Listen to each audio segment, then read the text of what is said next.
I ain't gonna lie, man. The title of this video got me kind of cracking up, man.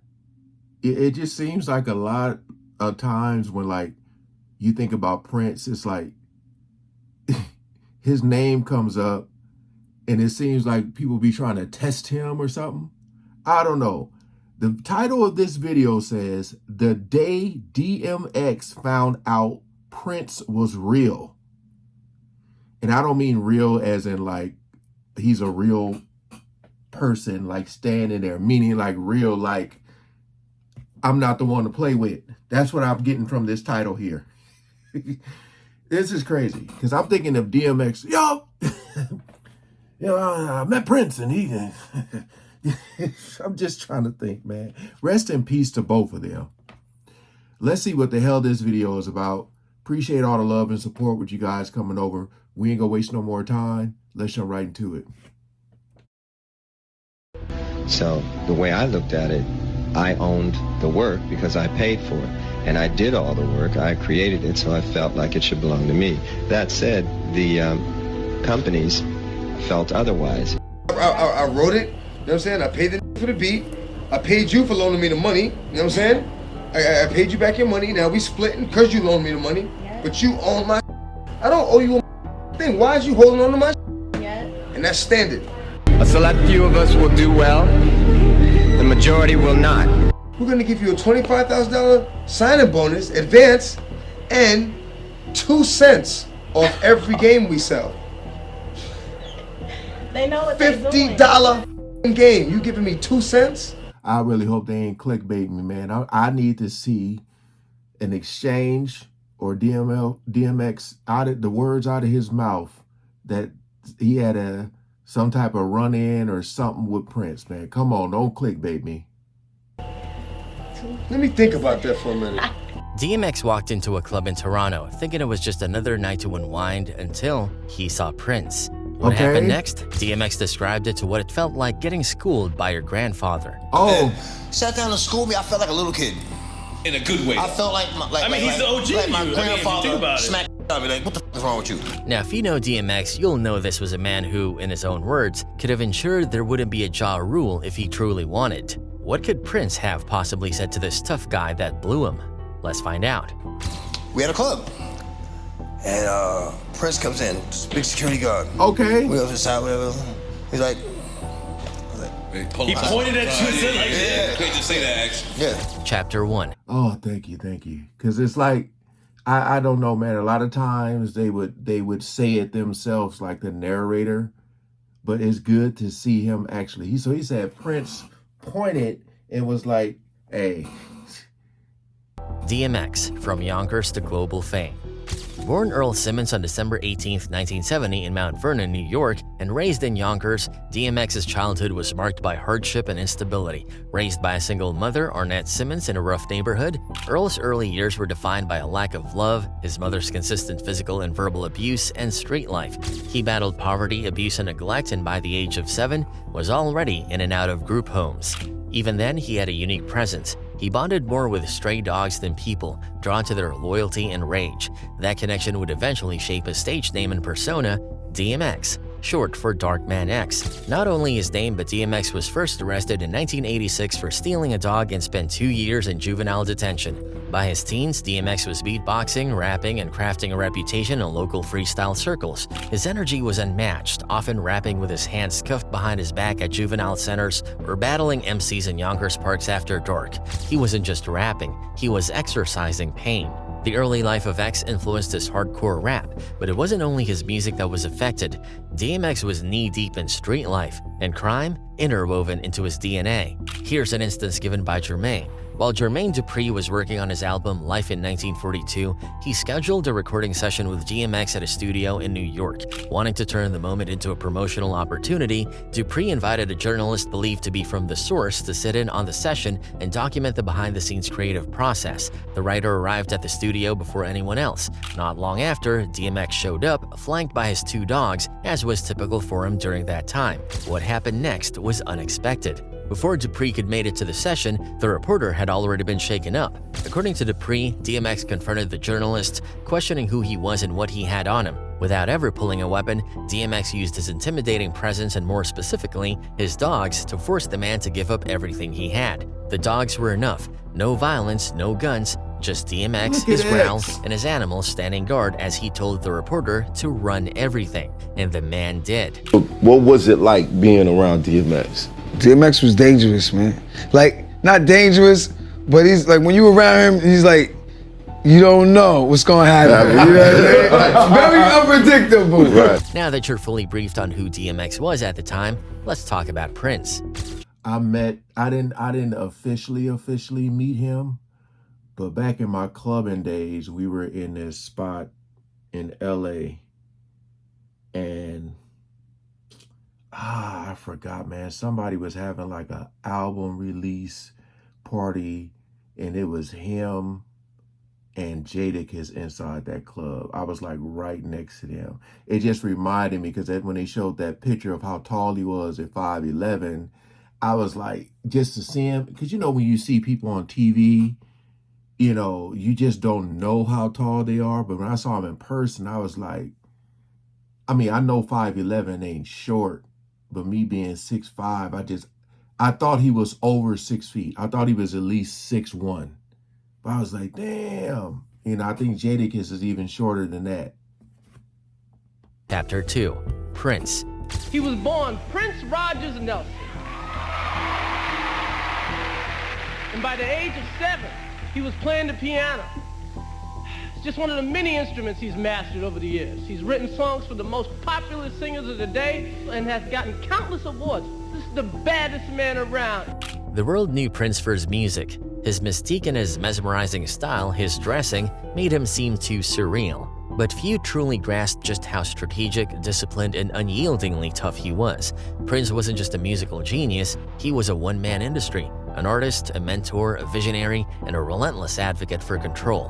What amazed me, perhaps more than anything else, is how often I would come in and I'd see the mic in front of the chair in a sitting position, and you'd realize he had done a lot of that stuff sitting down. By the time Prince passed, he had dropped 39 albums in 40 years. That's nearly one every year. And get this, he reportedly wrote anywhere from 500 to 1,000 songs, with tons still locked away in his vault. Prince didn't just make music, he lived in the studio. Sometimes he'd knock out a whole album in a week, or lay down a full song, vocals, instruments, mixing all in one day. It wasn't just about working fast, it was about the energy he brought. Studio engineers said he'd go for 40 hours straight, chasing the raw emotion of a track. He'd often keep the first or second take not because it was perfect, but because it was real. Oh, the stuff you'd hear coming from the door. Wow. But see, Prince he would have the one track, so if he made a mistake, he'd roll back. But so often it would be one pass, and then you'd hear him doing the backing harmonies. Now, Prince signed with Warner Brothers when he was just a teenager, and by 1978, he dropped his debut album, For You. He didn't just sing on it, he wrote, produced, arranged, played every instrument, sang every note, and even engineered it himself. Genius, Warner man. tried assigning him an executive producer, but Prince wasn't having it. He wanted full control, and he got it.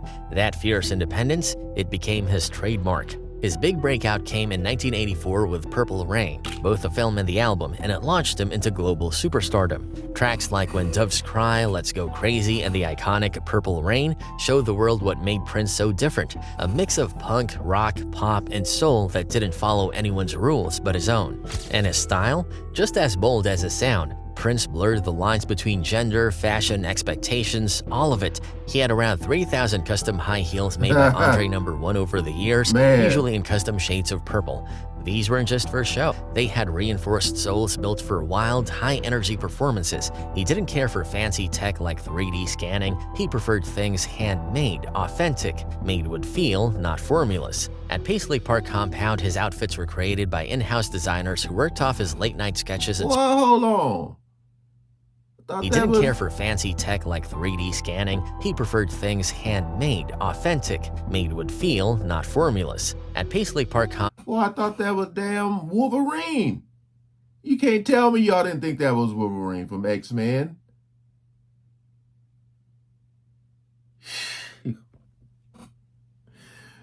Man. His outfits were created by in-house designers who worked off his late-night sketches and spontaneous ideas. Lace, sequins, bold shapes, and raw stitching. Prince wore it all like art. But behind the glam, he was battling his label. In the late 80s and early 90s, Prince grew more frustrated with Warner Brothers, especially the rule of one album per year. That didn't work for someone like him who could crank out songs daily, so he took matters into his own hands, launching Paisley Park Records in 1985, then NPG Records later on. By 1993, the fight got real. He changed his name to a symbol and started showing up with the word slave painted on his face, not for shock but for protest. To him, it wasn't just business, it was about ownership. It was personal. Get to if the you don't DMX. own your masters, your master owns you. In 1996, after delivering his final contractual albums, Prince declared emancipation and broke free. His new label allowed him to release songs on his terms, including direct-to-fan models like the NPG Music Club and Lotus Flower. Prince composed, arranged, produced, engineered, and played every instrument on many of his albums. Dirty Mind and the self-titled Prince were early examples where he handled nearly everything alone. He embraced multi-genre fusion, rock, funk, pop, jazz, electronica, often blending them within a single track. His releases from Sign of the Times through Love Sexy showcased his ever-evolving sound and prolific release schedule. He consistently performed dozens of instruments in the studio, layering tracks himself. He challenged industry norms by refusing outside producers. When Warner execs tried stepping on his debut, he kicked them out, insisting on full creative control. Every opportunity Prince had to talk about it, he mentioned how corrupt the music industry was. As long as you're signed to a contract, you're going to take a minority share of the winnings. Chapter 3. DMX and Prince. All right. There are moments in life that change you, not in a loud, dramatic way, but in a quiet, soul-piercing kind of way. One conversation, one person, one truth can make you stop in your tracks and reevaluate everything you thought you knew. For DMX, that person was Prince, and not just DMX. Cat Williams, the American comedian and actor, was also someone who saw Prince as a person he could look up to, but DMX's demeanor is not just regular. So now, imagine him standing in a club in Toronto, just enjoying the night after shooting scenes for Exit Wounds. He's in his element. The music's playing, the energy is high, and then, out of nowhere, someone walks in. Not just anyone, Prince. You could be wondering what a small-statured man could possibly tell a tough guy like DMX to make him say Prince blew his mind, but it was more than what he said. Known for wearing heels, lace shirts, velvet suits, and giving off this vibe like he was part rock star, part spirit, almost untouchable. For most people, Prince was this mix of magic and mystery. People didn't always know how to describe him. Was he shy, arrogant, genius, all of the above? His image had layers. Some people even joked about him. DMX said it himself. Folks used to make fun of the heels and that soft-spoken energy, sarcastically calling him Prince Gangsta. Like, how could someone wearing glitter? I got a chance to see this brother live, working at the Staples Center. Back in the day, he came there, and man, he tore that stage up. I mean, from the guitar solos to the dance and just high energy, man. Just this little dude, just, I mean, I done seen a lot of concerts in my time, man. I had a good time working at the Staples Center back in the day. A lot of legends came through there, but this dude was a show stopper for sure.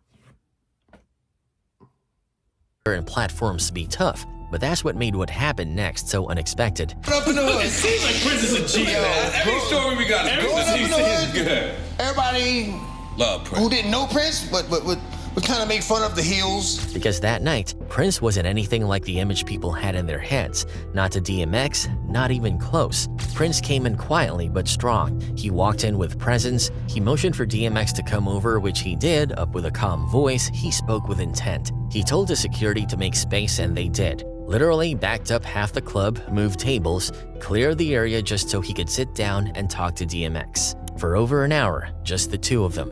And that's what shook DMX the most. This wasn't a pop star putting on a show. Mind you, DMX has been with other top tough artists like Jay-Z and Tupac. He knew and rolled with men in charge and was linked to some dangerous groups like the Latin Kings. This was a man that was confident, in control, and wise. But Prince sat with DMX and dropped knowledge. They didn't talk about the industry, the fame, the light. They talked the real talk, ownership, life, meaning. And in that moment, all the jokes, all the stereotypes, gone. Prince didn't just earn respect that night, He redefined it for DMX so bad, years later, he is still moved by Prince. And when a man like DMX who's been through the street, the stage, the storm says that, you listen. Because sometimes the realest moments come from the people you least expect. And that night in a club in Toronto, two legends crossed paths not with egos, not with beef, but with honesty, and something deeper. So what happened when these two worlds collided? What did Prince say? Because from the looks, DMX was doing more of the listening, no growls. Chapter 4, Masters. Companies felt otherwise, and they would always hold this contract up and say, well, you signed it. And I say, well, I understand that. It's not like I want to leave. I just want to, So I know you guys are watching this videos. We're still trying to get to the whole interaction. I don't know if y'all forwarding or what, but I kind of I was rushing it too, but I kind of like the build up so it can all come together at the end. And a lot of people may not know this, so talk about this thing and see if we can't make it more fair. No exaggerations, but you get a story not many have heard from a guy who has had it with record labels given his unique talents. A conversation that lasted for about an hour, but shook DMX for a while. Now, one of the things they deliberated on was masters. Let's break down something that most people outside the music industry don't fully understand. Masters. In simple terms, the master recording is the original, highest quality recording of a song or album. Every copy made, whether it's on Spotify, a CD, vinyl, or a TikTok clip, is traced back to that one master file. Yeah. What is it exactly that you want to be free from when you're talking about your record company? In your job, can you leave it if you want to? Yeah, I can. You can? Well, in the record industry, you can't. Now here's what Prince had been on and on about. Whoever owns the master owns the music. It's like owning land. If you own the land, you can rent it, sell it, build on it, or do nothing at all. Yeah. But if someone else owns it, they make the decisions, and you just live there. In the music world, most artists, especially early in their careers, sign contracts with record labels that give the label full ownership of the masters. That means the artist doesn't control where the song is used, how much it's licensed for, or even whether it's re-released. Yeah. And when the money comes in, the label eats first. The artist might get a small cut, but they're never truly in charge. Shady. Prince actively fought for this, and that was his key words if you did listen to him in his lifetime. To understand why that moment hit so hard for him, you need to understand Prince's fight. In the 1990s, Prince did something unheard of. He went to war with his record label, Warner Brothers, over the rights to his masters. At the time, Prince had become one of the biggest names in the world, but despite his success, he did not own his music. He wrote it, played it, produced it, sang it, lived it, but he didn't own it. So the way I looked at it, I owned the work because I paid for it. And I did all the work. I created it, so I felt like it should belong to me. That said, the companies felt otherwise. So Prince pushed back. When Warner Brothers refused to give him control, Prince did the unthinkable. He changed his name to an unpronounceable symbol, a literal symbol. He walked around with the word slave written on his face during performances. He stopped responding to Prince and insisted on being called the artist formerly known as Prince. People thought he was crazy, eccentric, dramatic. He fought relentlessly to gain control over his music, challenging record label contracts that exploited artists, and openly calling the music business what it truly was for many, a modern-day plantation. But he wasn't doing it for attention. He was making a statement. If you don't own your masters, you don't own your music. And if you don't own your music, you don't own your legacy. Prince went on to release music independently, building his own distribution system, even selling albums directly to fans with concert tickets. He was ahead of his time before streaming, before social media. He understood the power of going direct. He eventually regained control of his masters, but more than that, he set a standard. He showed artists that you could say no, that you could fight back. His infamous interviews and public protests, even writing slave on his face, made it clear he wasn't afraid to speak the uncomfortable truth. Sooner or later, he evolved, as he wasn't just going after the idea of bad deals or the faceless corporations anymore. He started naming names. He began pulling back the curtain on individuals who, in his eyes, were complicit in maintaining a system designed to strip artists of power. And one name that started to surface more than once, Sean Diddy Combs. Oh no. All of these big deviants is all catching hell in 2024. It's up for all of them. It don't matter if you Diddy or whoever you is. TG Jakes, any of them. All lies will be exposed. That's all.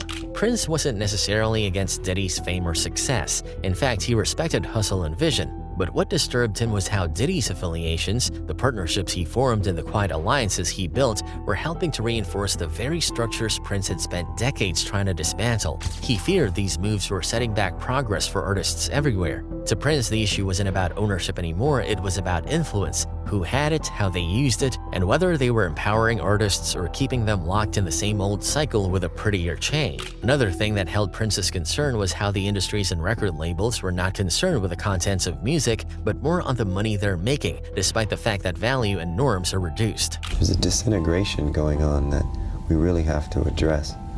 Chapter 5. Did DMX learn? Only in masters. He explained how to gave him the symbol. All about. But the question remains, did DMX take that advice? Did he fight for his masters? Did he turn it all around? Sadly, the story doesn't end with a fairy tale comeback. As powerful as that moment with Prince was, it didn't immediately change the course of DMX's career. Not because he didn't want it, but because by then, a lot had already happened. DMX was already tangled deep in contracts, lawsuits, addiction battles, and bad deals made early in his career. You see, DMX came into the game fast and hard. In just under 3 years, he released 5 multi-platinum albums, a record still untouched by most rappers. But while the world saw the fame and the sales, behind the scenes, DMX wasn't seeing the money he deserved. He didn't own his masters. Most of his biggest hits, Rough Riders Anthem, Slippin', Party Up, were under the control of his record label. And once those masters are signed away in your early contracts, getting them back becomes a long, expensive, and often impossible fight.